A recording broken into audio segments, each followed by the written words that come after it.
Hello. Hello, हा बोला ताई साहेब. हा, कुठून बोलता दादा? मी मालपूरवरून, पण आपला वाडा आहे शिंदखेड तालुक्यामध्ये धमान या गावाला आहे ताई साहेब. जिल्हा? जिल्हा धुळे जिल्हा. धुळे जिल्ह्यात. काय झालं?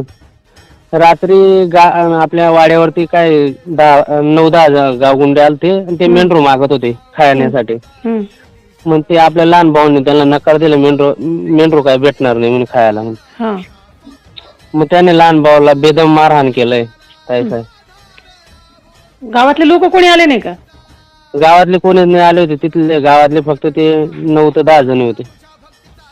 म्हणजे हे लोक मारणारे लोक 9-10 जण होते का? हा, 9-10 जण होते. किती वाजता आले ते? 9, 9:15 वाजता रात्री. अच्छा, मग हे गावातले लोक कसं काय नाही जमा झाले? आरडाओरडा तर झालंच असेल ना? किती लांब तुमचा वाडा? गावापासून 3 किलोमीटर आहे. अच्छा. मग तुम्ही लगेच म्हणजे ते झाल्याच्या नंतर लगेच पोलीस स्टेशनला जायचं ना? पोलीस स्टेशनला पण पेशंट थोडं सिरियस होतं, मग सिव्हिलला गेलो आम्ही पहिले. एवढं मारलं का त्यांनी? हा, जास्ती मारले ताई. ओके, जा पोलीस स्टेशनला जा, कंप्लेंट द्या आणि त्यांचं मेडिकल करायला हवं त्यांचं. ओके चालेल. आणि तिथं गेल्याच्या नंतर माझं बोलणं करून द्या, ते PI चा नंबर पाठवा मला.